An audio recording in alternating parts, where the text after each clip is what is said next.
And I introduced myself to you. Great. So good morning, afternoon, evening, good day, wherever you are. Welcome to the 33rd BAPT conference, the conference 2022, which is the new normal, people, type, and the post-pandemic world.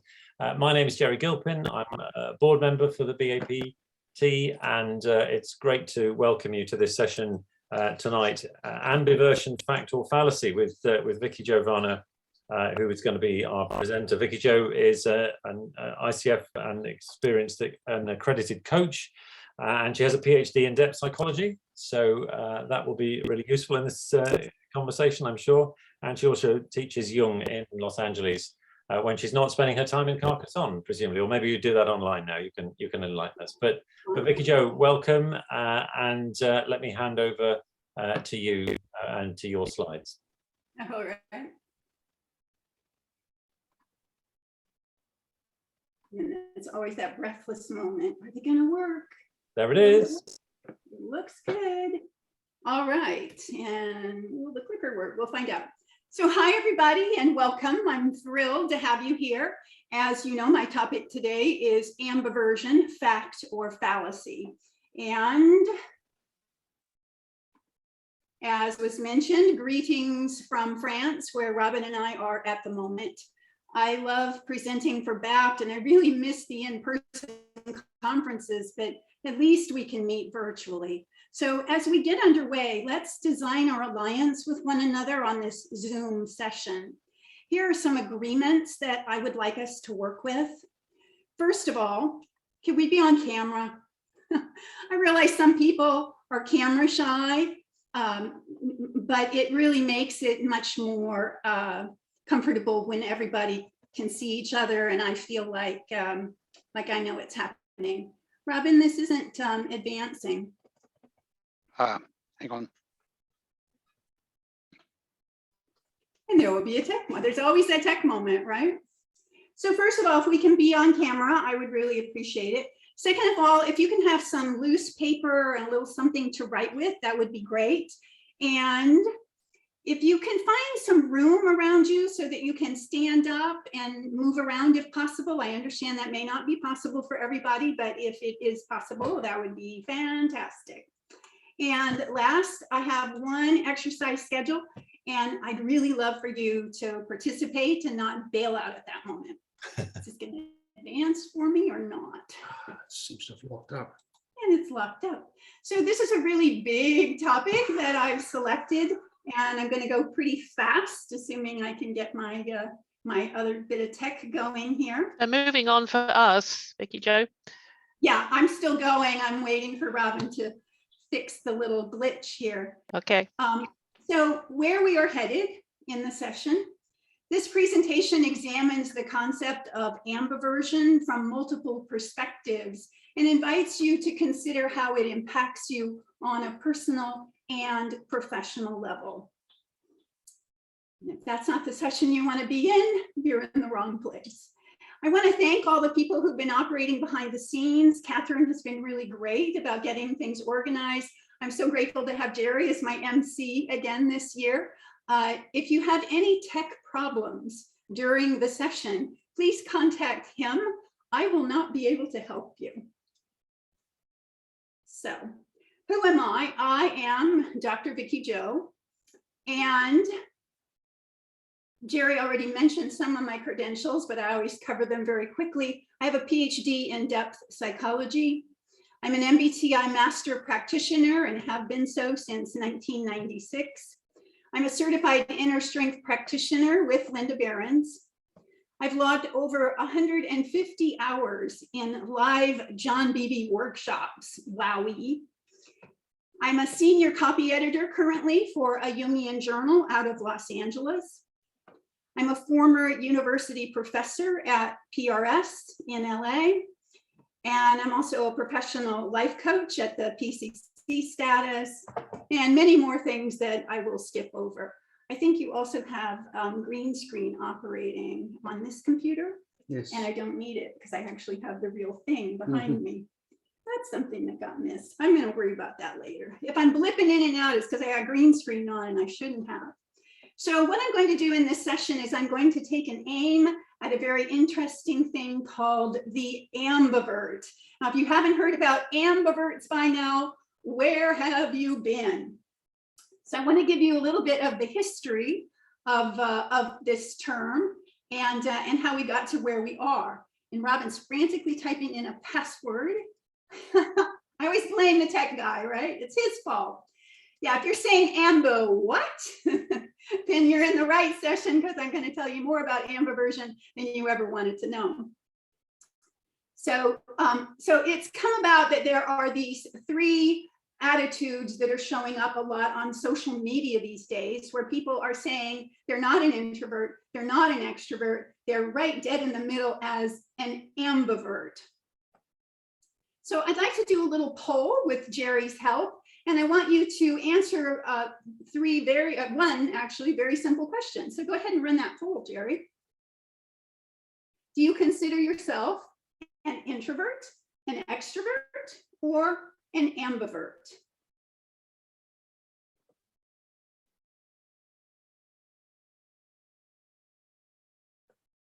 Okay, it looks like we still have 2 people we're waiting on. One of them is probably Robin, who's not going to be participating in the poll. Is it me or you, Jerry, who might be the other one? No, there's 5. Okay, I'm going to assume Robin is the 6th. Yeah, so let's go ahead. I can't do it, so I'll just end the poll here. And can you see the numbers and share them? Yeah, so here they come. Should be able to see them now. Excellent. So, so it looks like 40% of the people in the session say they are introverts, 40% say they are extroverts, and 20% say they are ambiverts. That's amazing. Okay, so let's go ahead and dismiss the poll. Is that gone now? Should have gone. It's still on my screen. Stop sharing. Okay, try again. All right. It's still on my screen. Let me see if I do that, it's gone. Okay. So I'm sure everybody is familiar with those magical terms, introvert and extrovert. And we can go into the origin story about all of this. Now, I'm sure you know that Jung coined these terms and included them in his magnificent work, Psychological Types, where they caught on like wildfire and were adopted into common parlance worldwide. So let's take a quick look at their etymology. So the 1923 English translation of Jung's 1921 book, Psychological Types, uses the words introverted and extroverted to describe these types, which in German would have been introvertiert and extrovertiert. Now, some presentations of Jung's ideas utilize the alternative words introvert and introversion and extrovert and extroversion to describe Jung's types. The word extrovert was devised by Jung. And this is how it appears in German. He formed it from the Latin words extra, meaning outside, and verter, meaning to turn. Now, the words extrovert, extroverted, and extroversion, spelled with an O, are simply English forms which appeared soon after Jung popularized the word in German. Now, both extra and extro versions are acceptable English, although Jung preferred extra and complained that extro was bad Latin. Likewise, Jung formed the word introvert from the Latin intro, meaning inward, and verter, again, to turn. Now, Jung first identified the introverts and extroverts during his word association experiments at the Bergholzli Mental Institution in Zurich, where he worked as an assistant physician. And he noticed that there were 2 kinds of people responding to his experiment. Quote, some individuals tend to react with internal associations and others with external ones. In other words, there is a type in whose reactions subjective, often feeling toned experiences are used, and there is another type whose reactions show an objective, impersonal tone. And from these two reaction styles, Jung concocted the idea of two types, the introverted thinking types and extroverted feeling types. And this was his original formulation and the original basis of his typology. Now, examination of these two types provided the focus for a correspondence he engaged with Hans Schmid-Guisenwith, which is now published by the Philemon Foundation. Some of you may know John Beebe was one of the editors and Ernst Falzader the other. Later on, Jung recanted this typology and explained with some humility how his model had grown more complex through revising his singular association and adding the four functions. However, he did not dismiss his original formulation of the introvert and extrovert, stating, "We must treat the introverted and extroverted types as categories over and above the function type, thereby asserting introversion and extroversion to be hierarchically primary in his scheme and a critical factor in each of the 8 functions he came to define."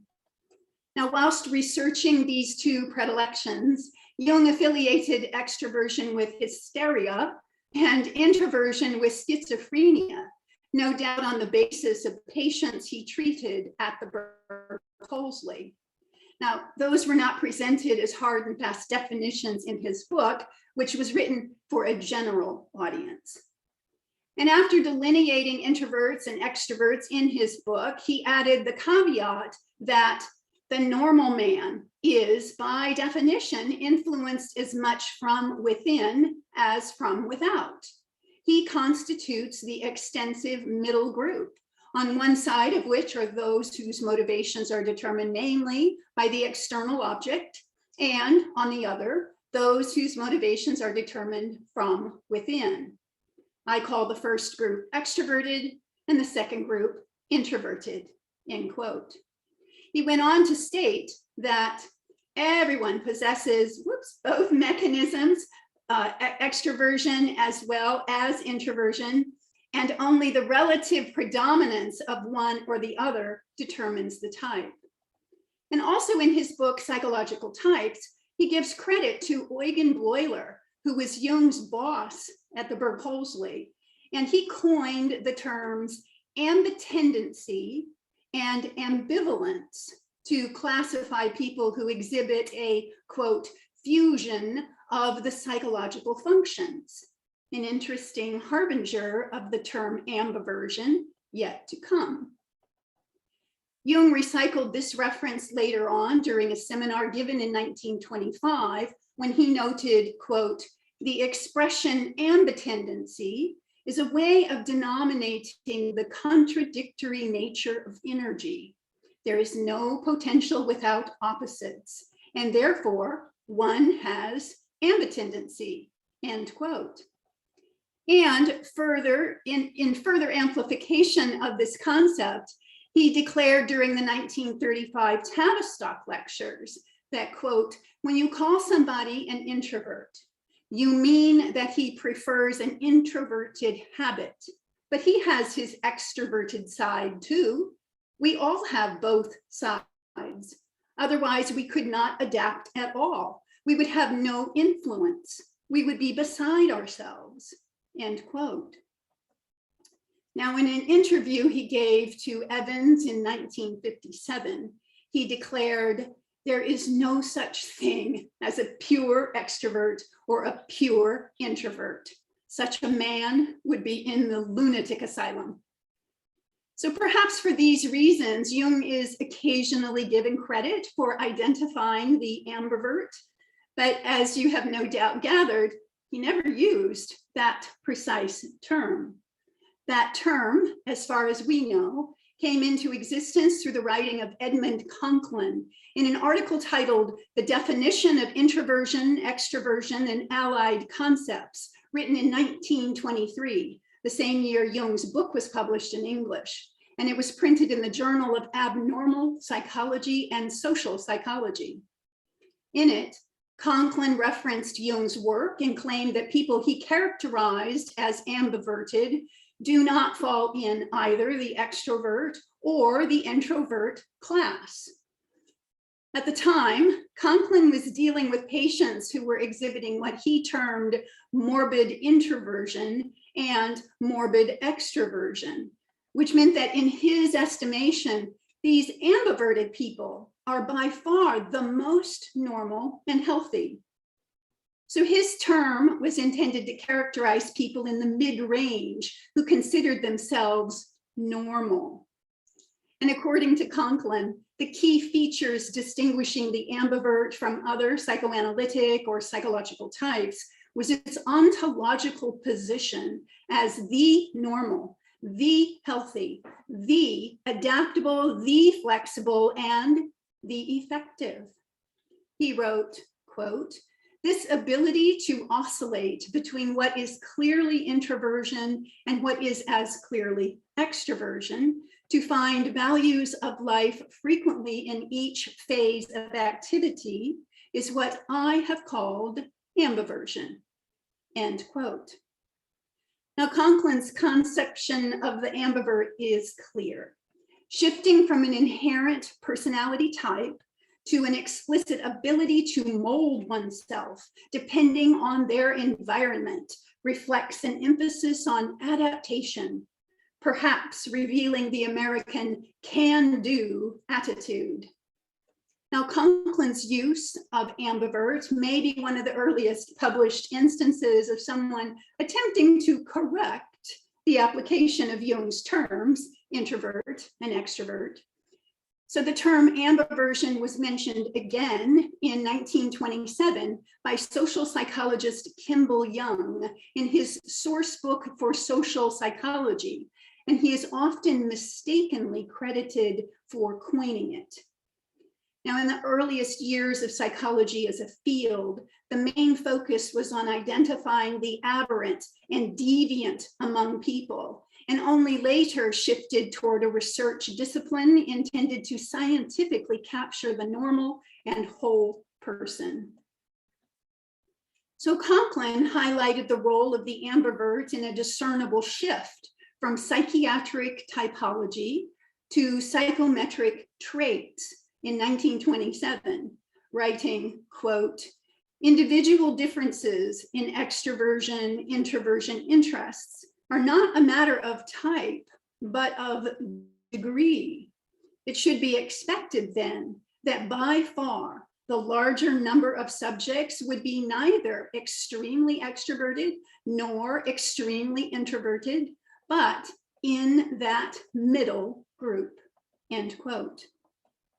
Now, it may seem this is somewhat similar to what Jung said about the middle group of people who he said were influenced as much from within as from without, but he qualified that by explaining how everyone possesses both introversion and extroversion, with one of these attributes exerting more influence. So this is quite different from Conklin's assertion that there are people who are neither introverted nor extroverted. Now, Conklin's ideas were later considered in the British Journal of Psychiatry in 1927 by psychiatrist G.W.T.H. Fleming, who observed there was a piqued interest in introversion and extroversion among psychiatrists, psychoanalysts, and psychologists. Fleming thought cycloid types might be related to the extrovert, while the schizoid types might be related to the introvert. Fleming spent considerable space in his article explaining Conklin's ambiversion, understanding it as a condition where introversion and extroversion are balanced and can change depending on the contextual demands of an individual's attention. He viewed the ambiverted type, or the level-headed practical type, as normal people, and therefore of no concern to psychiatrists. Now, after the publication of Jung's book, Psychological Types, academic psychologists quickly seized on Jung's terms, found a grain of truth in them, and then distorted them to match their own purposes. Most notably, behavioral scientists began using the terms introvert and extrovert in their formulations, but they used these terms to describe behaviors and traits rather than psychic energy flow, as Jung intended the terms to mean. Jung's model described how the introvert directs energy inward, whereas the extrovert directs energy towards the outer world. Thus, the introvert is an individual whose attention and attitude is oriented toward their internal world. The extrovert is an individual predominantly engaged with the external world and its objects. And these orientations are fueled by psychic energy. Now, in the 1930s, behavioral psychologist Gordon Allport was an early pioneer of trait-based models of psychological type. He reintroduced the term ambivert as a way of describing people who scored near the midpoint on the extroversion scale when using his assessment. Then in the 1960s, another pioneer in the arena of psychological traits, Hans Eysenck, likewise used the term ambivert to categorize people who occupied the mid-range between introversion and extroversion on his assessment. And then in the late 1980s, the 5-factor model of personality classification was developed, along with various assessments designed to measure these 5 factors. And this model is commonly known as the Big 5. Now, a major difference between Jung's formulation of introversion and extroversion compared to the way it's represented in this 5-factor model is that the latter treats extroversion as a desirable quality, with introversion being described as a lack of extroversion. Also, the extroversion scale represented by the 5-factor model is a continuum upon which a person will be placed based upon a score generated by an assessment. So rather than the either or differentiation between introversion and extroversion described by Jung, the 5-factor model simply describes people as having a certain percentage of extroversion in their personality. However, unlike Allport and Eysenck, the 5-factor model does not mention the term ambiversion at all. So the term fell into disuse and was virtually unknown for several decades until 2013, when ambiversion re-emerged in an article by Dan Pink in the Washington Post.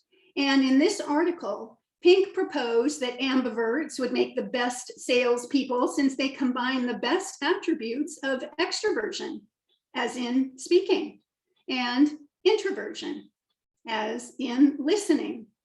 As Pink put it, ambiverts are not quiet, but they're not loud.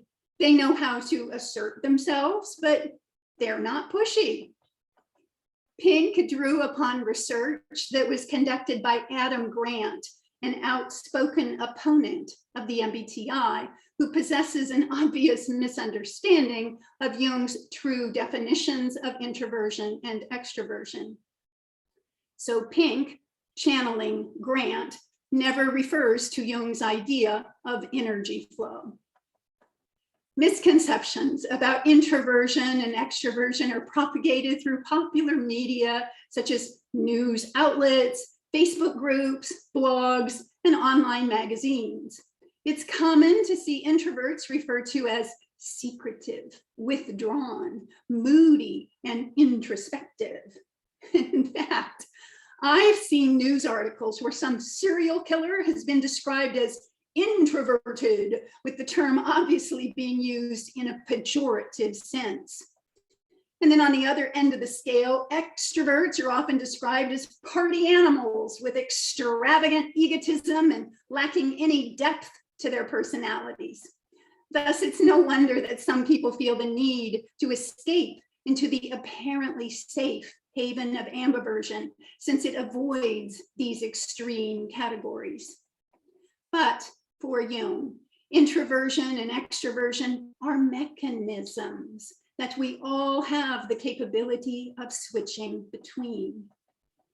So it seems possible to flex sufficiently in order to utilize our opposite attitudes and functions, just like with handedness. You may be right-handed, but you can still do things with your left hand.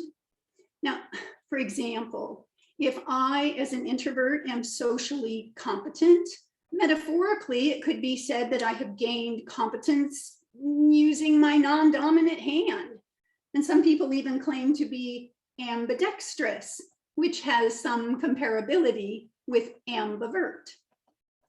Now, Jung's grandson, Andreas Jung, amplified this position recently, referencing an infinity symbol as representative of the continual cycling between introversion and extroversion. Andreas, like his grandfather, described how it was a cyclical process that is ongoing over the course of one's life, not unlike the in-breath and the out-breath. And this seems to characterize well the fluctuation between introversion and extroversion we all must engage in. I dare say one of the reasons ambiversion has caught on is due to individuals wanting to escape the labeling that often occurs with these various psychological terms. People resist being boxed in or pigeonholed because it places limitations on them. Now, it's difficult to explain that categorizing and labeling are not the same thing. And this is one area where the type community has fallen down sometimes.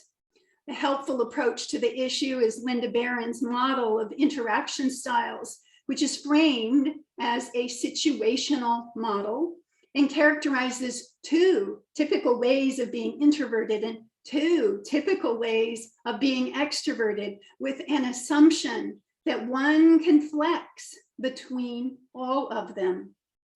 So this gives individuals a greater sense of choice in their range of responses to the world, rather than feeling limited or restricted. Okay, I threatened to have you do an exercise, and the time is here. Let's do an exercise and see just how ambiverted you are. So what I'd like you to do first is to draw a giant cross on a loose sheet of paper to form a quadrant.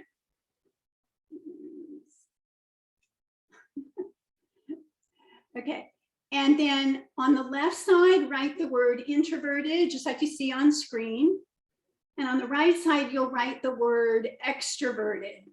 I'll give you a second to do that.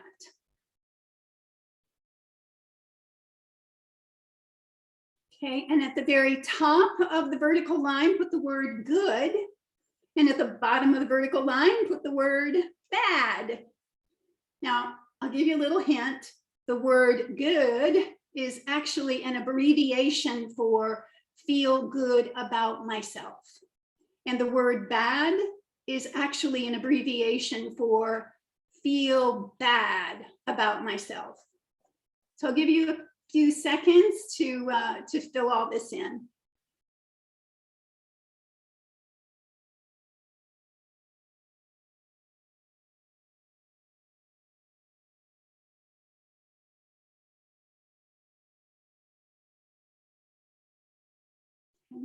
Does anybody need more time? Raise your hand if you need more time. Yeah, Mandy needs more time. What's the question? The question is, can you fill out on a sheet of paper and copy the matrix that's on screen with the good at the top and the bad at the bottom and introverted and extroverted on the sidebars? I know, but are you going to tell us, are we supposed to, that's all we're supposed to do? That's all you do now. I'll tell you the next thing. I don't want to get too far out in front of you. Okay. Now, for those of you who can swing it, I want you to lay that sheet of paper on the floor and just imagine that each of those quadrants extends out into the room.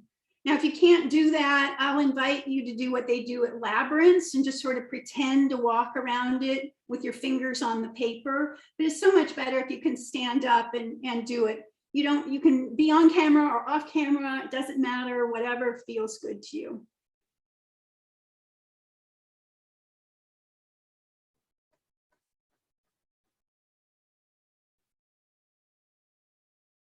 Okay, you might want to take a deep breath first.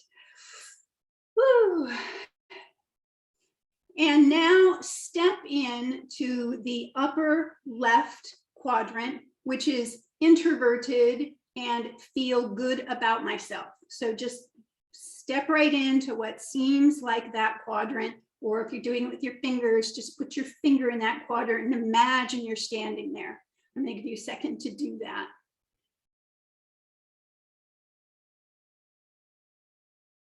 Now, as you're in that quadrant, I want you to take on the energy of that quadrant, feeling the energetic field. Now, this may be your comfort zone if you tend to be introverted and you feel good. And as you step into that energy field, verbalize aloud what the energy feels like. You can just speak it into the room that you're in. We may pick it up on microphone, that's fine.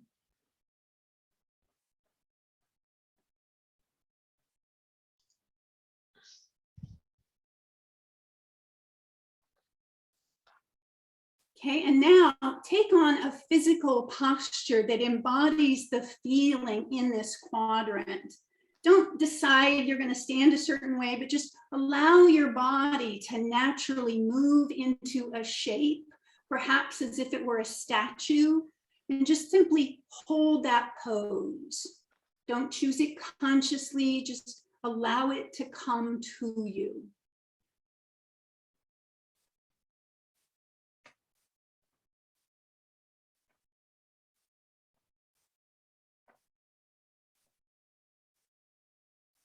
So I'm wondering, what does it feel like to live here? Calm. Oh, great.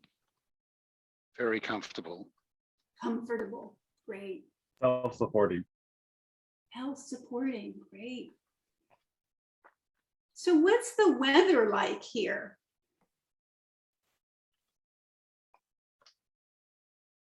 Dappled sunlight. Dappled sunlight. Warm skies. and comfortable.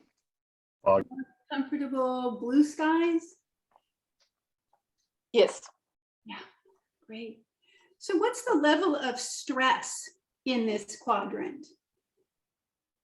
Low. Very low. 0. And what are some of the behaviors that keep you in this quadrant?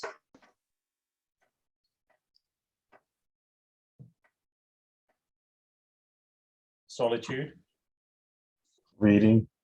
Quiet. Solving problems. Isolated.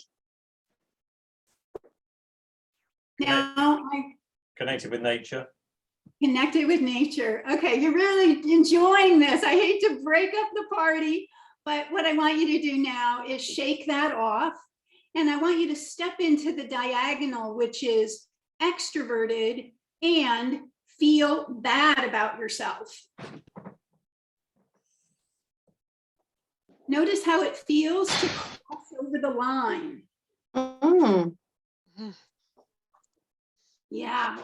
So feel that energetic field, allow that into your body, feel what that's like, extroverted and not feeling good about it.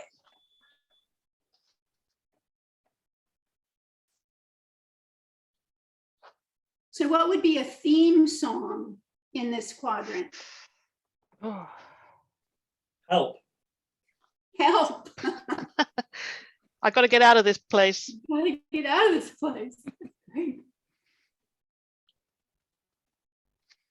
Ooh, ashamed and embarrassed. Ashamed and embarrassed. Oof. And what's the stress like in this quadrant? pretty high. quite high. Yeah. Well, I I'm hate, cross. I hate to say we're not going to get a lot better now. I want you to shake this quadrant off, but now I want you to step over into the introverted and feeling bad about yourself quadrant. So introverted and feeling bad about yourself. Go on over there and notice just even stepping over the line. It's like going through a door. So move about, kind of feel your way into it, and notice whether your body automatically moves into a posture or a position that seems to reflect the feeling and the energy in this quadrant. I'll give you a moment to do that.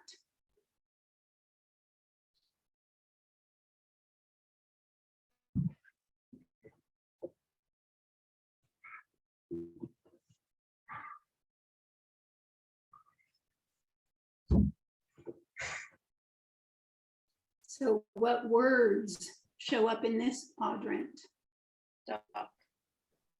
Shrink. Guilty, Ooh, Hopeless. Defensive. guilty, ooh. Questioning. I'm sorry, repeat that one. Questioning. Questioning. Hiding, Hiding, yeah. I'm loving these words. It's fantastic. Sulking. Sulking. Self-critical. Self-critical. Oh, you all know this place, I tell you. So what's it like to function in this atmosphere for a long time? Frustrating. dark, Hiring. Hiring. isolated, Isolated, yeah. Lonely. disconnected,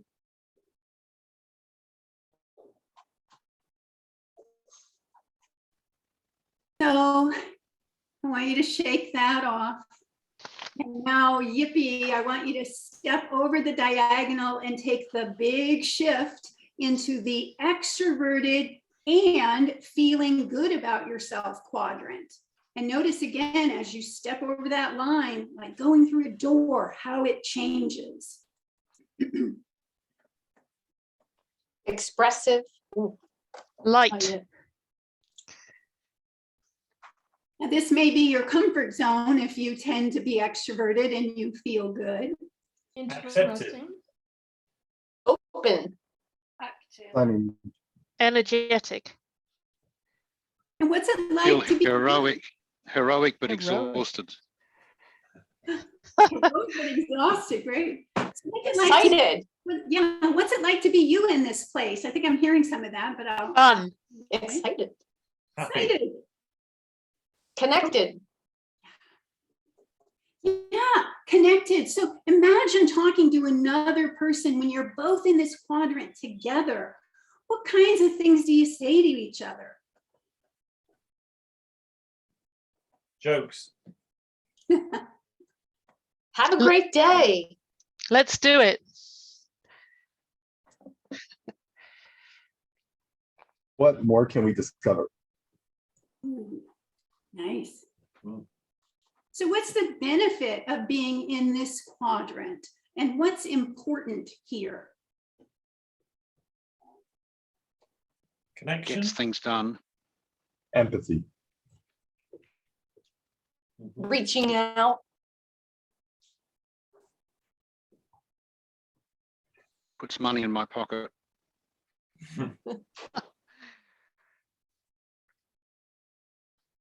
Dancing. supporting, Did I hear dancing? Yeah. I like it.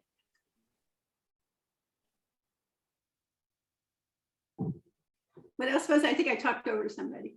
supporting, Hoarding, great, great.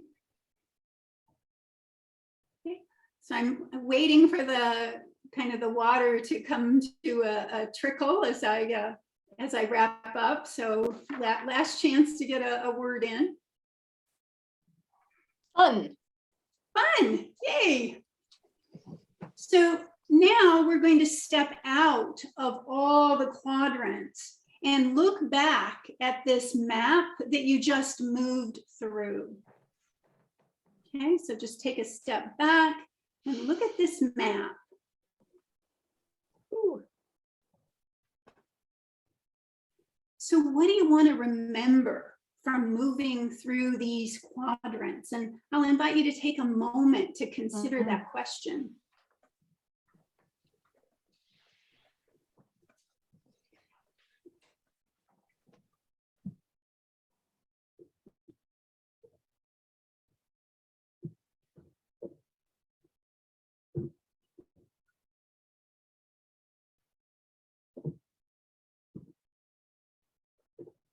And here's what I want you to do now. Just kind of move around your drawing and find a place on the floor where you naturally live. Where is your comfort zone? Where would you naturally gravitate? What feels good?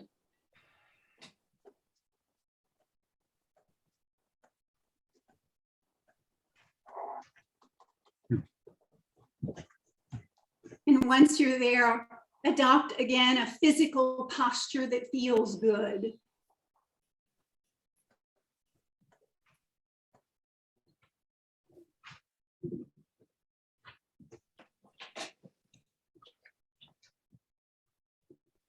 And now what I would like you to do is to move toward a spot where you'd like to be a little more often. Where would you like to be? Now, you may already be there, or you may wish to be stretching into something new. So what's inviting you?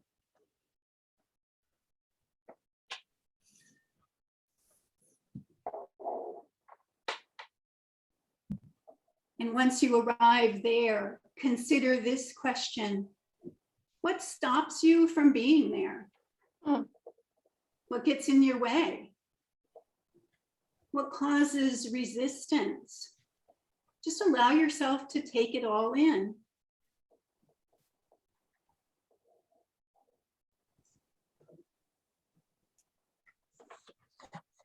Okay,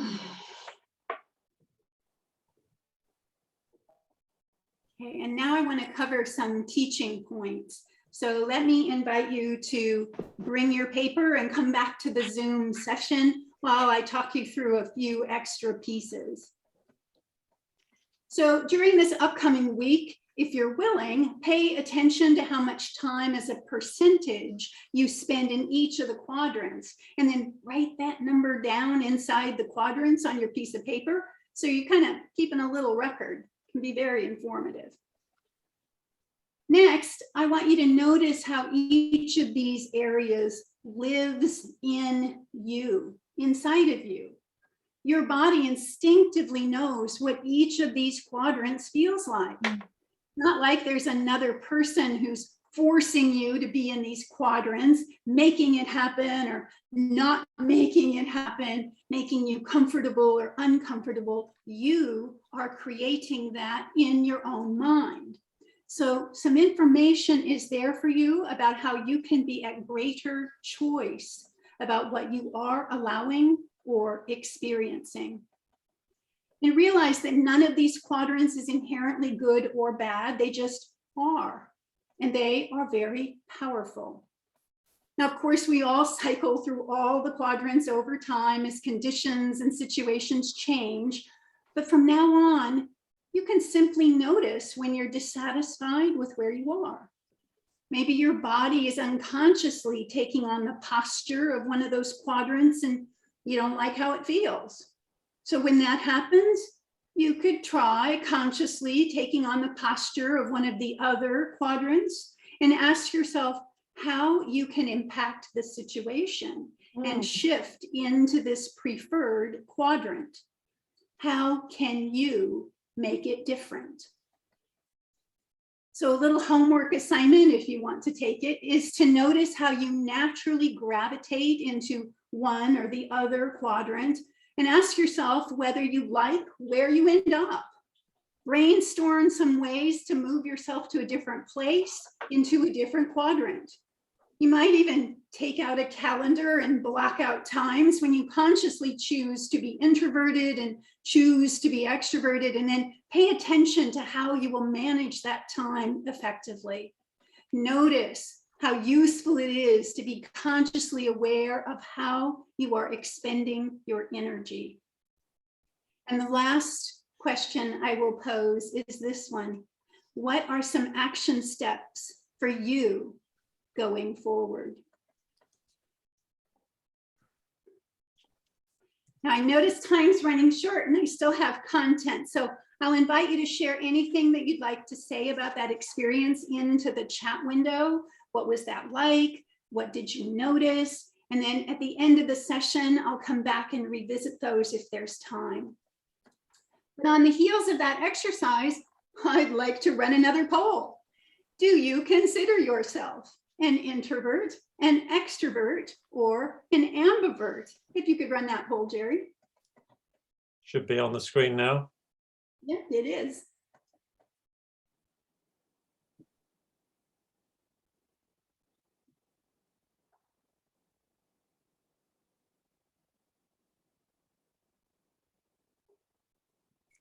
I think I'm waiting on 2 or 3 more people. I'm not sure.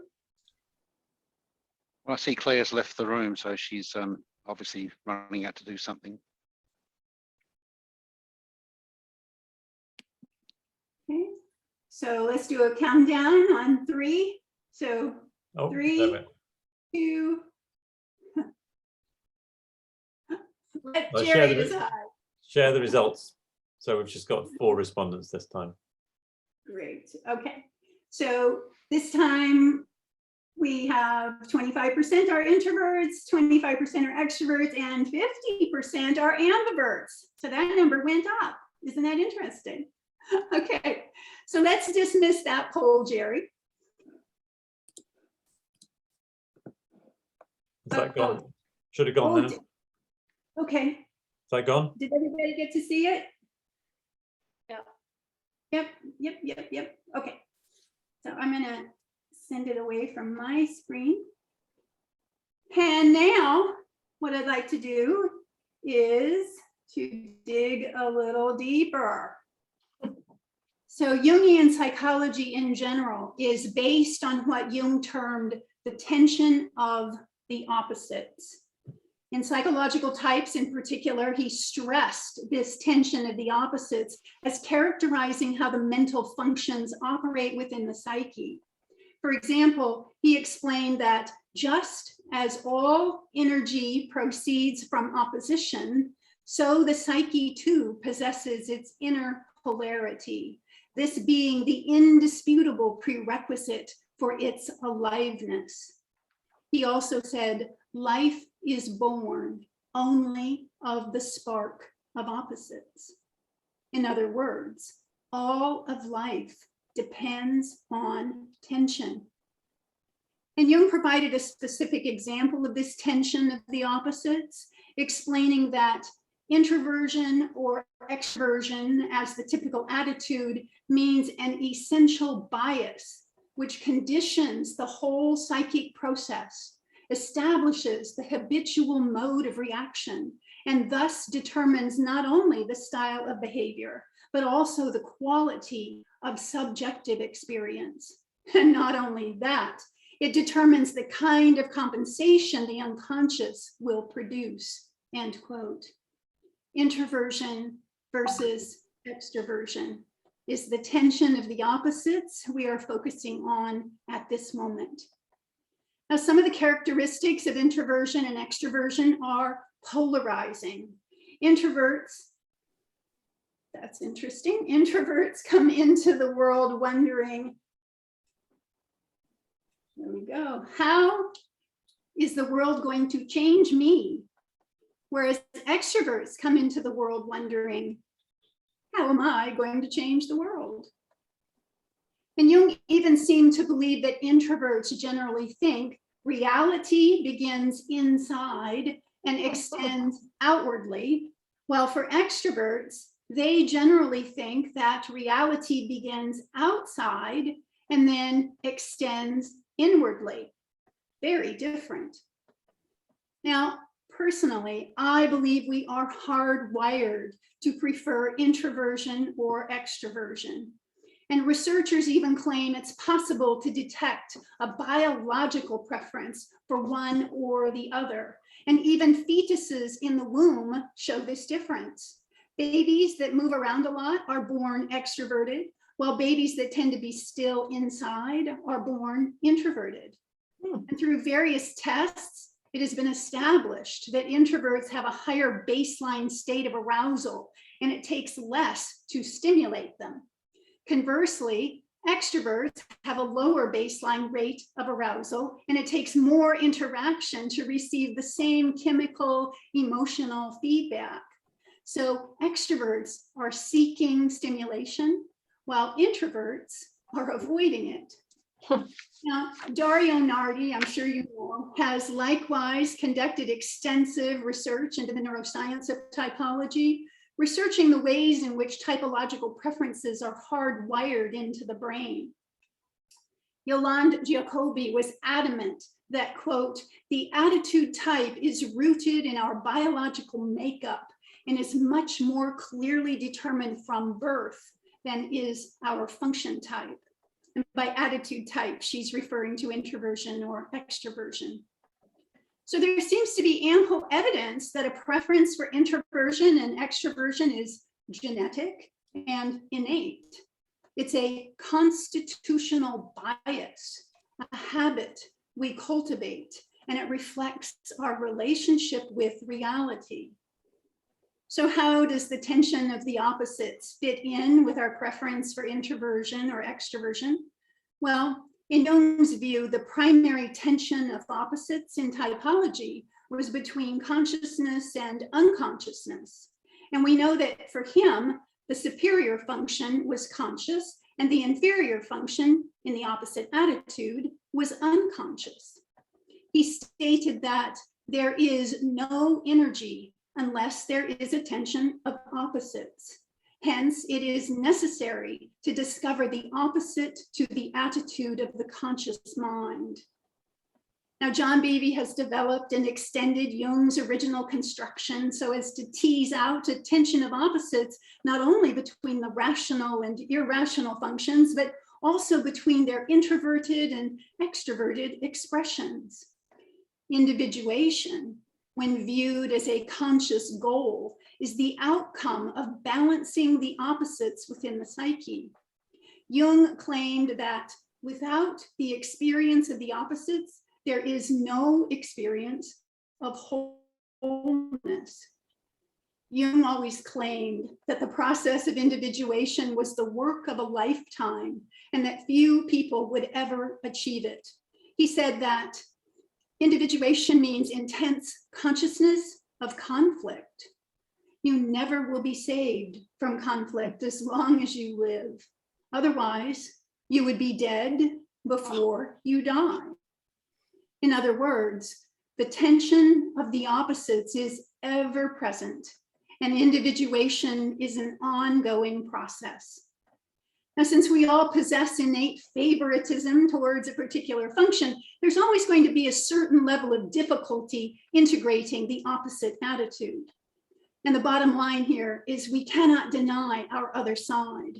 We must learn to balance these opposites in our psyche, which presents itself as a moral challenge to each of us.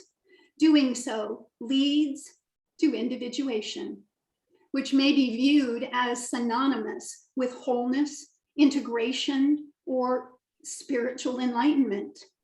Many different names are given to this goal. For example, Abraham Maslow's term self-actualization might mean individuation. But is this goal truly attainable? Has anybody actually ever become truly enlightened? Well, in reality, individuation is a goal we can strive for, but may never actually achieve. Perhaps only a truly enlightened, actualized person who has achieved individuation could be called a true ambivert. So my challenge to you is this: do you consider yourself to be fully integrated? Have you managed to achieve true balance between all of the polarities of your psyche? Are you truly an ambivert? Jerry, if we can run that poll one more time. Here it comes.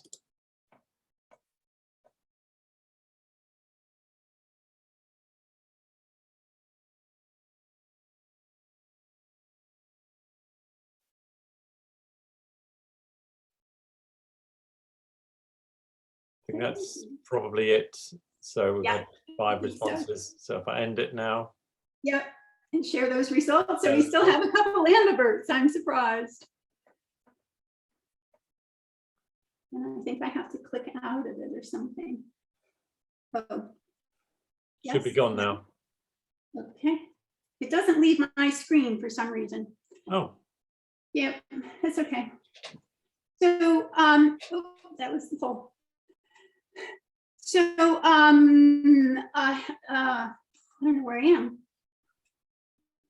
A handout for the session today can be found at that link that's on there. Robin's going to drop that into the chat window.